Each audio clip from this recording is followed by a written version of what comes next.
जी और सबसे पहले तो आपको बता दें, पायलट के रेस्क्यू को लेकर डोनाल्ड ट्रंप ने खुद एक पोस्ट की है। दोनों पायलट्स को बचाया गया, ये अमेरिकी राष्ट्रपति की तरफ से कंफर्म किया गया, इसकी पुष्टि की गई है।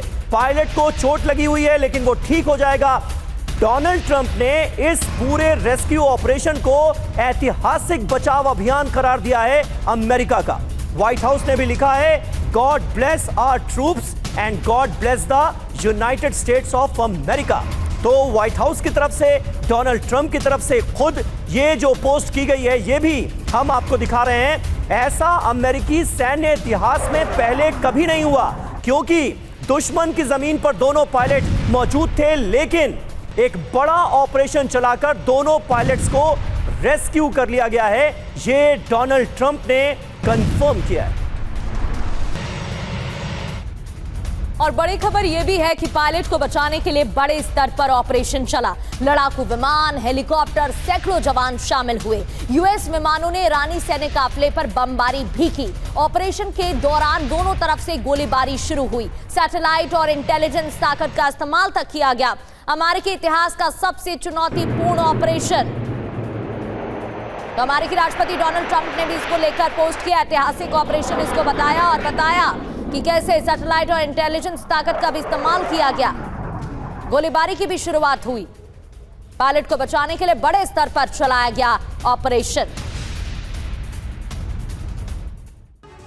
तो आइए आपको इस खबर के बारे में पूरी डिटेल देते हैं। क्या हुआ था ये जान लीजिए। सबसे पहले ईरान ने 3-4 अप्रैल की दरमियानी रात को F-15E फाइटर जेट को गिरा दिया। जेट में एक पायलट और एक वेपन सिस्टम ऑफिसर मौजूद थे। जेट गिरने के बाद दोनों क्रू मेंबर्स विमान से इजेक्ट कर गए। अमेरिकी सेना ने इसके बाद फौरन सर्च और बचाव अभियान शुरू किया। एक अमेरिकी पायलट को पहले ही बचा लिया गया था और अब दूसरे पायलट को भी बचा लिया गया है। हमारे साथ हमारे सहयोगी मनीष झा इस वक्त मौजूद हैं। मनीष, मैं ट्रुथ सोशल मीडिया साइट पर डोनाल्ड ट्रंप की पोस्ट देख रहा था। इसे ऐतिहासिक ऑपरेशन अमेरिका का करार दिया है डोनाल्ड ट्रंप ने, और निश्चित तौर पर अमेरिका की बड़ी कामयाबी तो है ही। दुश्मन की जमीन पर गिरे अपने दोनों पायलट्स को बचा लिया अमेरिका ने। कहीं ना कहीं अमेरिका की जो एयर डोमिनेंस है ईरान के ऊपर आज की तारीख में, वो भी साबित होती है। बिल्कुल, देखिए, जो लोग युद्ध को समझते हैं, जो लोग ऑपरेशन की गंभीरता को समझते हैं, वो जानते हैं कि ये किसी मिशन इम्पॉसिबल से कम नहीं था जो इस वक्त अमेरिकी कमांडो ने ईरान की ज़मीन पर कर दिखाया। और पिछले कई दशकों में देखें तो इस तरह का ऑपरेशन नहीं देखने को मिलता है। बल्कि 2019 में भारतीय पायलट अभिनंदन की पाकिस्तान से वापसी का मामला अगर छोड़ दिया जाए तो इस तरह का ऑपरेशन कभी नहीं हुआ है कि केवल 48 घंटे के भीतर दुश्मन के देश में, दुश्मन टेरिटरी से अपने पायलट को इस तरह से वापस निकाल लिया जाए। देखिए, युद्ध क्षेत्र में किसी फाइटर जेट का गिरना कोई नई बात नहीं है, ये होता है। इराक के समय भी ऐसा हुआ था। लेकिन जिस तरीके से ईरान में अमेरिकी फाइटर जेट के गिरने के बाद दोनों पायलट उस जगह पर गिरे और उसके बाद से उसको निकालने के लिए ऑपरेशन चलाया गया।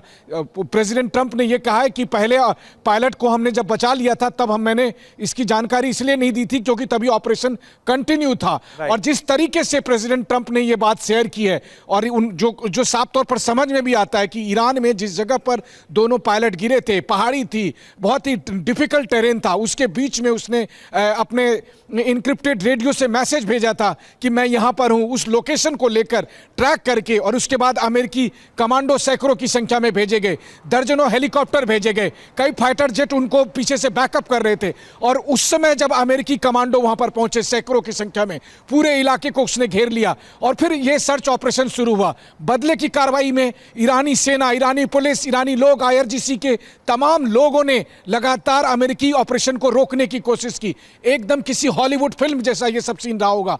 लेकिन जैसा प्रेसिडेंट ट्रंप कहते हैं कि हर पल लगता था कि कहीं पायलट को वो ना पकड़ ले इससे पहले कि हम पहुंच पाएं। लेकिन उसके बाद अमेरिकी सेना के इस शानदार और बेहतरीन ऑपरेशन में दोनों पायलट को सुरक्षित निकाल लिया गया। हालांकि पायलट को अभी कुछ चोटें आई हैं गंभीर चोटें हैं, लेकिन प्रेसिडेंट ट्रंप ने कहा है कि वो जल्दी ही ठीक हो जाएंगे। देखिए, आज का दिन, आज की सुबह इजराइल और अमेरिका के लिए एक निर्णायक दिन साबित हो सकता है इस युद्ध में, क्योंकि इस ऑपरेशन के, इस सफल ऑपरेशन के बाद ट्रंप के हौसले बुलंद हैं, अमेरिकी जनमत चेंज हो सकता है उनके पक्ष में। और जो दूसरी बात है, अब तक एयर स्ट्राइक तो समझ में आती थी क्योंकि ईरान के पास एयर डिफेंस नहीं था, ईरान के पास एयरफोर्स नहीं था, लेकिन ग्राउंड पर, ईरान की धरती पर जाकर ईरान के सैनिकों के बीच में से अपने पायलट को निकाल लेना, यह कोई साधारण सी बात नहीं है। कुछ 100 अमेरिकी कमांडो जाते हैं और ईरान से हजारों की संख्या में आईआरजीसी फोर्सेस के बीच में से अपने पायलट को लेकर चले जाते हैं। यह पहला ग्राउंड ऑपरेशन जो अमेरिका ने ईरान में किया है, और उस ग्राउंड ऑपरेशन के बाद अब आने वाले समय में अमेरिकी सेना ग्राउंड ऑपरेशन करने के लिए किस मनोबल के साथ वहां पर जाएगी, यह आप सोचिए। तो कई बार यह लगता है कि आईआरजीसी की तरफ से तमाम तरह के दावे किए गए थे कि जब ट्रंप की सेना ग्राउंड पर आएगी तो हम ये कर लेंगे, हम वो कर लेंगे, लेकिन आज की बात करें, आज की लड़ाई की, क्योंकि लड़ाई में हर कुछ हर पल बदलता रहता है, हो सकता है अगली बार आईआरजीसी को बढ़त मिले, लेकिन आज अमेरिकी कमांडो ने, इसमें कोई शक नहीं है मनीष कि आज तो अमेरिका भारी पड़ता हुआ नजर आ रहा है। और डोनाल्ड ट्रंप की आप पोस्ट देखिए, इसे जिस अंदाज में अमेरिकन प्रेसिडेंट की तरफ से पेश किया गया है, वो ये बता रहा है कि इस अभियान की, इस ऑपरेशन की कामयाबी को अब अमेरिकी जनता के बीच भी बढ़ा चढ़ाकर पेश जरूर किया जाएगा, और निश्चित तौर पर कामयाबी तो है ही अमेरिका की प्रगति।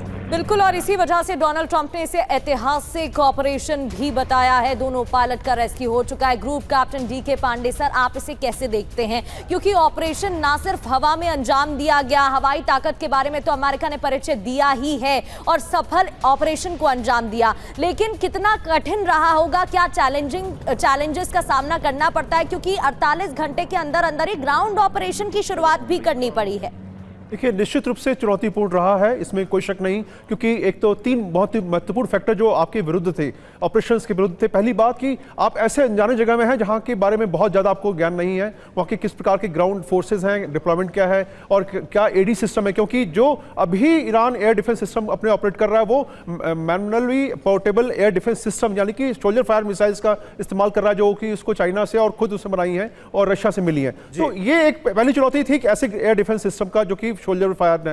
दूसरा था कि आप जो है ऑपरेट कर रहे हैं और वहां के लोग जो हैं, वहां का जो टेरेन है वो कबायली इलाका है, पहाड़ी इलाका है, अगर कोई गिर जाता है तो कम्युनिकेशन के बीच में बाधा आती है। हालांकि जो पायलट इजेक्ट करता है उसके साथ में कम्युनिकेशन सिस्टम होता है जिससे कि वो अपने स्थान का लोकेशन देता है। साथ में ये भी कहा जा रहा है कि जो सीट है जो जिसमें वो इजेक्ट करते हैं, उस सीट में भी ऐसा होता है कि आप उस स्थान की लोकेशन बताता है, लेकिन सीट कहीं और जा सकती है और पायलट कहीं और जा सकता है। इसके लिए दोनों के पास कम्युनिकेशन सिस्टम होते हैं। पहली बात तो उसको लोकेट करना, दूसरा जब ऐसे पहाड़ी माहौल में जहां पर कम्युनिकेशन सहज नहीं होता ऑपरेट करना, तीसरी बात कि जब आपको क्षति हुई है, जब आपके 2 KC-135 के ऊपर डैमेज किया गया, 2 F-16 के ऊपर डैमेज हुआ और 2 आपके ब्लैक हॉक हेलीकॉप्टर्स को टारगेट किया गया KC-135 पर, तो ऐसे माहौल में आपको लगता है कि भाई कैसे हम लड़ेंगे, लेकिन उसकी इन परिस्थितियों के बावजूद भी गए, आपका A-10 आपका डैमेज हुआ, लेकिन आपने सफल ऑपरेशन किया। यह बताता है किस प्रकार से उन्होंने पूरे क्षेत्र को ढंग से समझा और तुरंत ही उसको टैक्टिकली ऑपरेट किया। महत्वपूर्ण बात क्या है, क्यों डोनाल्ड ट्रंप इस समय जो है बहुत ही जो है हाई स्पिरिट में दिख रहे हैं, क्योंकि ये पूरे घटना जो है छठे सप्ताह में हम लोग हैं, 1.5 महीने होने जा रहे हैं, पहली घटना है जहां पर कि अमेरिका के पास कुछ विजय का स्वाद मिला है उनको, लेकिन हमेशा वो कुछ न कुछ सुनते रहे कि कुछ डैमेज हो गया, उनके जहाज गिरे या उनको जो ऑपरेशन किया गया उसमें सफलता नहीं मिली। बिल्कुल सही बात है। और ये जो कामयाबी है, ये जो सफलता है, इसे अमेरिका निश्चित तौर पर एक बड़े घटनाक्रम के तौर पर ले रहा है। और अगर आप डोनाल्ड ट्रंप के ट्वीट को देखें, उनकी पोस्ट को देखें, उसकी भाषा पर गौर करें, तो ये कामयाबी जो है इसे किस तरह से अमेरिकी जनता के सामने पेश किया जा रहा है वो समझ में आता है। बड़ी खबर बहरीन से आ रही है। कुछ देर पहले बहरीन पर ईरान ने बड़े हमले किए। ईरान का बहरीन पर भीषण हमला हुआ है। देखिए, जवाबी कार्रवाई का सामना बहरीन को करना पड़ा है। ईरानी मिसाइल अटैक के बाद जोरदार धमाका हुआ है और हमले से खास बात यही है कि बैपको ऑयल रिफाइनरी में भयंकर आग लग गई है। यह बहुत बड़ा नुकसान है बहरीन के लिए। और वहीं बैपको रिफाइनरी बहरीन की सबसे बड़ी रिफाइनरी है। बहरीन की बैकबोन इसे कहा जाता है। खाड़ी क्षेत्र में तेल सप्लाई और रणनीतिक रूप से भी बेहद महत्वपूर्ण है। बैपको रिफाइनरी पर हमले की तस्वीरें देखिए, आग की उगती लपटें दिखाई दे रही हैं। बैपको रिफाइनरी पर एक बार फिर से ईरान ने हमला किया। ईरानी हमले में नुकसान हुआ है।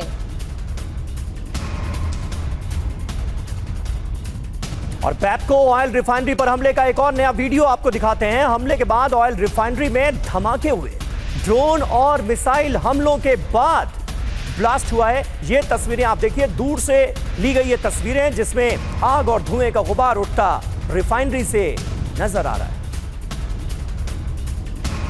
ईरान से ट्रंप का विध्वंसक बदला। हमले में करीब 50 सैन्य अधिकारियों की मौत हुई है। ट्रंप का ट्रूथ सोशल पर पोस्ट सामने आया है। कई ईरानी सैन्य अधिकारी खत्म कर दिए गए हैं, ये बात लिखी गई है। देखिए, हमले में करीब 50 सैन्य अधिकारियों की मौत की जानकारी दावा किया गया।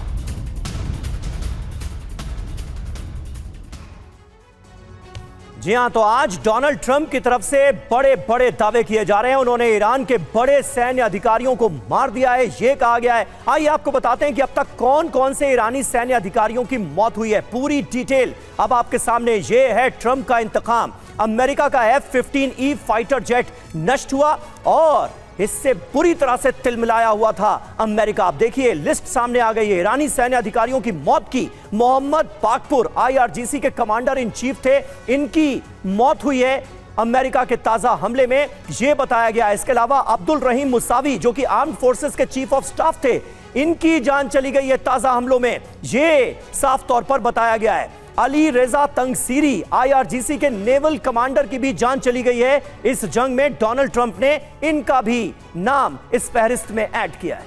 इसके अलावा क्या हुआ, कई अन्य IRGC और आर्मी के टॉप जनरल भी शामिल बताए जा रहे हैं जिनकी मौत इस दौरान हुई है। जी हां, लेफ्टिनेंट जनरल VK चतुर्वेदी हमारे साथ मौजूद हैं। चतुर्वेदी सर, आज का दिन अभी तक क्या अमेरिका के नाम नजर आ रहा है? क्योंकि अमेरिका की तरफ से जो बड़े दावे किए गए हैं उन दावों में दम भी है। ग्राउंड पर एक बेहद सफल ऑपरेशन, वो भी ईरान की सरजमीन पर, और F-15 फाइटर जेट के क्रैश होने का, इसे गिराए जाने का बदला बड़े अधिकारियों की जान लेकर। समीर, निश्चित तौर पर ये आज का जो दिन है अमेरिका के लिए एक खुशखबरी लेकर आया है, जिसमें from military point of view एक बहुत सक्सेसफुल ऑपरेशन अमेरिका ने लॉन्च किया है, जिसमें नॉट ओनली जॉइंटनेस, उसके अलावा इन स्पेशल फोर्सेस की बहादुरी, उस पायलट की भी बहादुरी की जो इतने समय तक एक दुश्मन के इलाके में रहा और बिल्कुल निश्चित तौर पे अपने सिग्नल्स और सिग्नेचर्स भेजता रहा। इसके साथ साथ अगर देखा जाए तो अगर एयरफोर्स, पायलट्स, जेट्स सब ने बहुत अच्छा कार्य किया है, क्योंकि जब ग्राउंड ट्रूप्स आमने सामने हो तो केवल ग्राउंड अपने एनिमी ट्रूप्स को मारना बहुत मुश्किल और बहुत एक्यूरेसी और प्रिसीजन का कार्य है। ये सब एक अच्छे प्रोफेशनल सोल्जर की तरह इनके ट्रूप्स ने किया है। इसके अलावा जो कमांडर्स को मारने की बात कह रहे हैं, तो मैं समझता हूँ कि इतना ज़्यादा महत्व नहीं रखते, क्योंकि इन्होंने जब से लड़ाई शुरू हुई है अब तक जाने कितने लीडर्स को मार दिया, कितने मिलिट्री कमांडर्स को मार दिया है।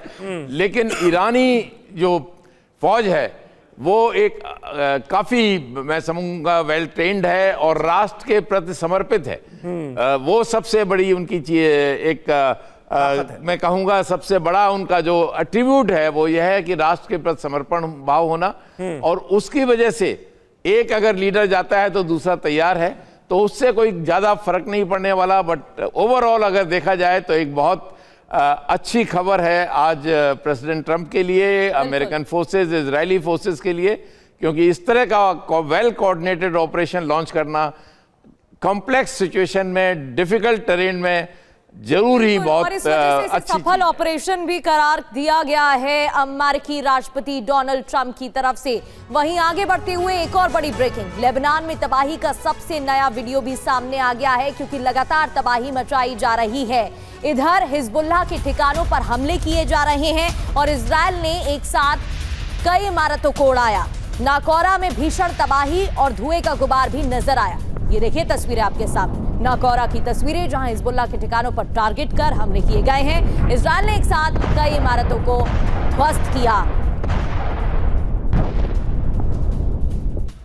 तो देखिए लेबनान में किस तरह से बड़े हमलों को अंजाम दिया जा रहा है। हिजबुल्लाह के हमले के बाद इजरायल की तरफ से यह बड़ा एक्शन सामने आ रहा है। लेबनान में इजरायल ने की एयर स्ट्राइक। लेबनान के तायरे में इमारत को बनाया गया निशाना। इजराइल के इस हमले में 11 लोग घायल हुए हैं। लेबनानी इटालियन अस्पताल को भी नुकसान पहुंचा।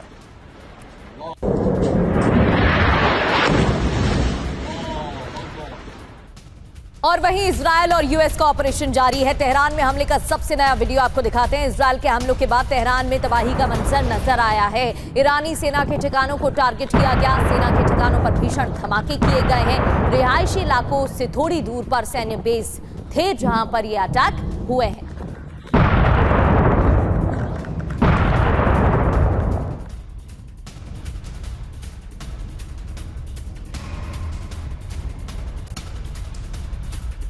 और वहीं ईरान ने 1 करोड़ लोगों की नई फौज तैयार कर ली है। अमेरिका के खिलाफ लड़ेगा जां फिदा दस्ता।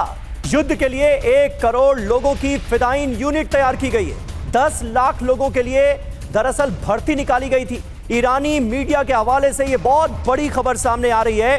ताजा भर्ती में 10 लाख लोगों के लिए यह रिक्रूटमेंट निकाली गई थी, लेकिन 1 करोड़ लोगों ने इसके लिए रजिस्ट्रेशन कराया है। तो मुस्तबा की जां फिदा यूनिट 1 करोड़ फिदाइन की भर्ती यहां पर की गई है और यूनिट का नाम है जां फिदा। बासिस मलेशिया में भर्ती की गई है। रेडी टू अटैक मोड में लड़ाके रहेंगे और 1 हफ्ते के अंदर 1 करोड़ से ज्यादा रजिस्ट्रेशन हो चुके हैं। जी हाँ, और jaanfida.ir ये वेबसाइट बनाई गई है जिस पर लोग रजिस्ट्रेशन करा रहे हैं। बड़ी तादाद में युवा इस फोर्स में शामिल होने के लिए आगे आ रहे हैं ईरान के। दावा देखिए क्या है, यूनिट में 12-13 साल के बच्चे भी शामिल हो रहे हैं। बड़ी बात यह है कि ईरान की आबादी करीब 10 करोड़ है और आप सोचिए इस वक्त अपने देश को बचाने का जो जज्बा है ईरान के लोगों का, वो कितना जबरदस्त है कि 1 करोड़ लोगों ने जां फिदा यूनिट में भर्ती होने के लिए रजिस्ट्रेशन करा लिया है।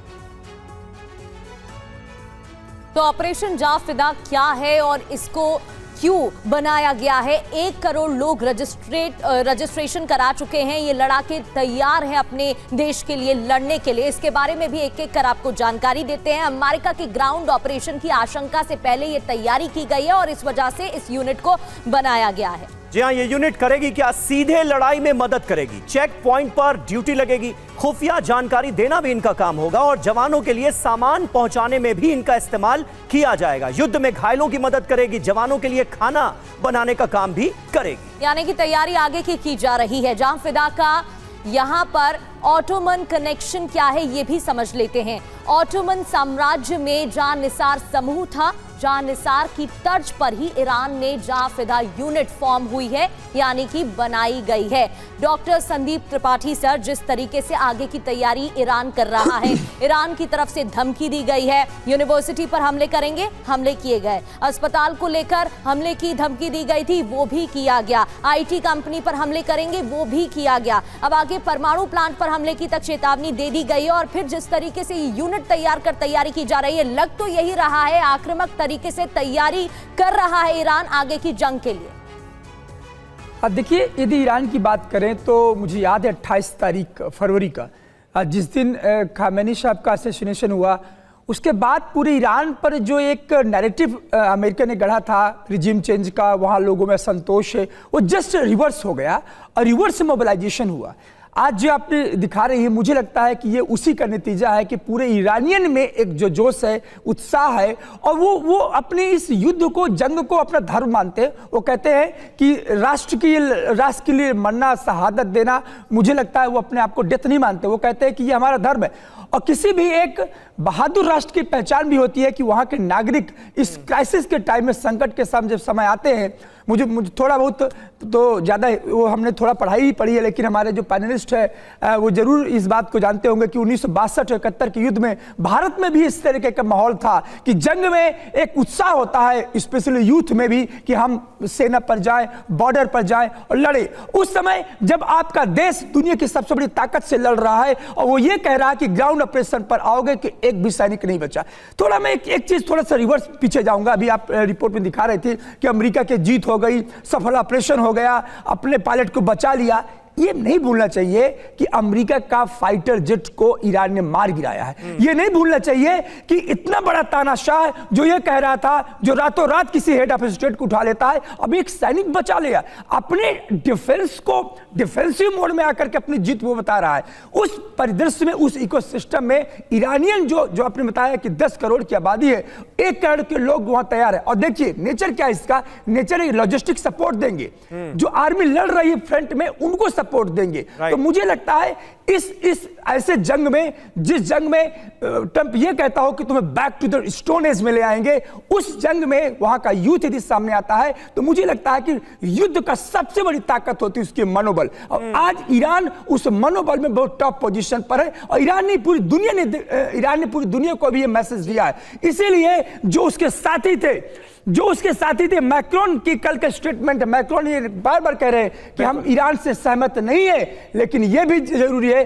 कि बॉम्बिंग क्यों किया जाए, आखिर क्यों बॉम्बिंग किसी भी कंट्री को रातों रात। वही बात है, ये बड़ी बात है और ईरान के हिम्मत और हौसले की दाद हर कोई दे रहा है। और निश्चित तौर पर आज की तारीख में यूरोपीय देशों के रुख में जो बदलाव नजर आ रहा है, जो एंटी अमेरिका सेंटिमेंट्स वहां पर बढ़ते हुए नजर आ रहे हैं, उसके पीछे एक बड़ी वजह ईरान का ये जज्बा भी माना जा रहा है। ईरान पर अमेरिका और इजराइल का विध्वंसक अटैक हुआ है। शिराज से ये खबर आ रही है, शिराज में अमेरिका इजराइल ने की है बम वर्षा। शिराज में एक के बाद एक जोरदार धमाके हुए। ईरानी सेना के ठिकाने ताजा हमले में तबाह करने का दावा अमेरिका और इजराइल की तरफ से किया गया है। भीषण हमलों से दहला ईरान का तेहरान, ईरानी सेना के बेस में जोरदार ब्लास्ट। हमले के बाद रिहायशी इमारत में आग लग गई।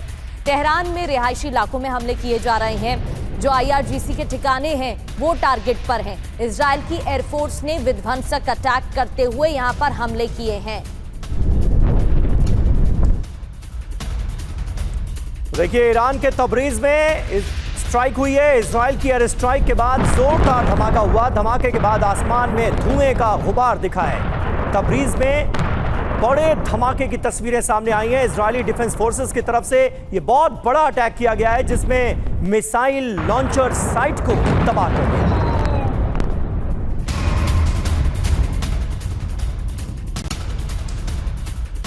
और इस बीच ईरान ने डोनाल्ड ट्रंप के अल्टीमेटम को खारिज कर दिया है। ट्रंप के अल्टीमेटम पर ईरान का जवाब, हमले हुए तो पूरा इलाका नर्क बना देंगे। ईरान ने अल्टीमेटम को बेवकूफी भरा कदम बताया। ईरान ने ट्रंप के बयान को बेबस और घबराया हुआ ठहराया।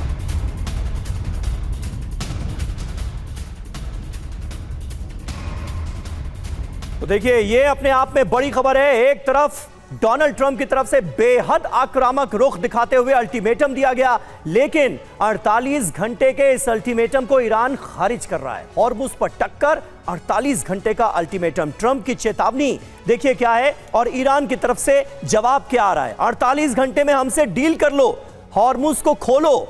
ईरान कह रहा है कि यह अल्टीमेटम ऐसे वक्त में देना अपने आप में बेवकूफी भरा है। हॉर्मुज़ ना खोलने पर नर्क टूट पड़ेगा, नर्क बना देंगे ईरान को। हमले बढ़े तो पूरे इलाके को हम नर्क बना देंगे, ये ईरान ने जवाबी तौर पर कहा है। अरब देशों में अमेरिकी बेसिस पर हमले ईरान आने वाले वक्त में और बढ़ाएगा, यह कह दिया गया ऐसे वक्त में जब ट्रंप कह रहे हैं कि ईरान के ऊर्जा ठिकानों पर अब हमले हम शुरू करेंगे। तो 48 घंटे बाद ईरान क्या करेगा ये आपको बताते हैं। न्यूक्लियर साइट्स पर बमबारी होगी, ये अमेरिका ने कहा। ईरान की तरफ से इजरायली न्यूक्लियर साइट्स पर प्रहार संभव है, ये सीधे तौर पर संकेत दिए गए हैं। खाड़ी देशों में मौजूद अमेरिकी सैनिकों पर भी हमले ईरान की तरफ से बढ़ेंगे। इसके अलावा खर्ग द्वीप पर ग्राउंड ऑपरेशन की आशंका भी बढ़ रही है। अगर अमेरिका के रुख की बात की जाए तो हॉर्मुज़ स्ट्रेट पर ऑपरेशन शुरू हो सकता है, ग्राउंड ऑपरेशन चलाया जा सकता है। हॉर्मुज़ में दुश्मन पर माइंस विस्फोट किया जाएगा, ये ईरान ने साफ तौर पर कहा है। तो अब ऐसे में हॉर्मुज़ स्ट्रेट खुलेगा कैसे? क्या अमेरिका जो चाह रहा है वो करने में कामयाब हो पाएगा? प्रगति बताएंगे आप। बिल्कुल, 48 घंटे बाद कैसे खुलेगा हॉर्मुज़, क्योंकि अमेरिकी राष्ट्रपति डोनाल्ड ट्रंप का तो बयान सामने आ चुका है और उन्होंने धमकी दी है। अब ट्रंप के पास विकल्प क्या है? 5 विकल्प हैं। एयर स्ट्राइक कर सकते हैं, फाइटर जेट्स के जरिए हॉर्मुज़ पर बमबारी हो सकती है, पहला विकल्प। फिर दूसरा विकल्प क्या हो सकता है? क्रूज मिसाइल हमले। हॉर्मुज में IRGC कमांड सेंटर पर निशाना साधा जा सकता है। इसके अलावा नेवल ब्लॉकहेड का भी इस्तेमाल किया जा सकता है। ईरान की सप्लाई मूवमेंट को रोकना भी एक कदम हो सकता है। मनीष झा के पास जल्दी से आपको लिए चलेंगे। तेल अवीव से हमारे साथ मौजूद हैं। एक तो इजराइल की तरफ से ताजा जो ग्राउंड ऑपरेशन ईरान के अंदर अपने पायलट को बचाने वाला अंजाम दिया गया है, उसके रिएक्शंस क्या हैं? और कहीं इस ऑपरेशन की सफलता के बाद ग्राउंड ऑपरेशन के लिए ग्रीन सिग्नल तो नहीं देंगे हॉर्मुज स्ट्रेट को खुलवाने के लिए डोनाल्ड ट्रंप? आसार क्या है मनीष?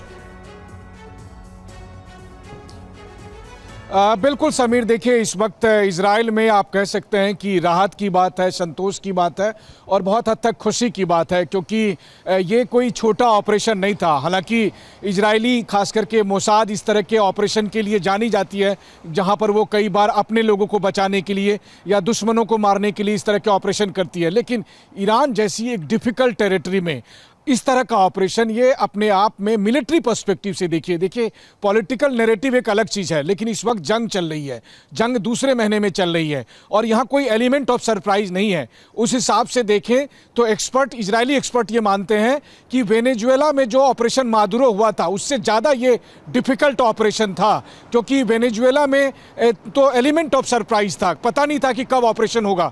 लेकिन यहाँ जब फाइटर जेट को मार गिराया गया और दोनों पायलट नीचे गिरे, जमीन पर गिरे, उसके बाद उन्होंने जब संपर्क किया अमेरिकी सेना को और उसके बाद जब इस ऑपरेशन का प्लान हुआ और उसके बाद वहां पर सैकड़ों कमांडो पहुंचे और जिस तरीके से 48 घंटे में ये ऑपरेशन करके दोनों पायलट को ले जाया गया। बात है, ग्राउंड पर लड़ी गई ये बड़ी जंग थी जिसमें अमेरिका को कामयाबी मिली है।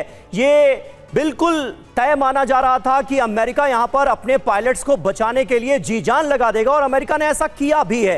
वक्त की थोड़ी सी कमी है, इसलिए मनीष मैं आपको रोक रहा हूं। बहुत बहुत शुक्रिया करना चाहूंगा अपने तमाम खास मेहमानों का भी जो हमारे साथ जुड़े।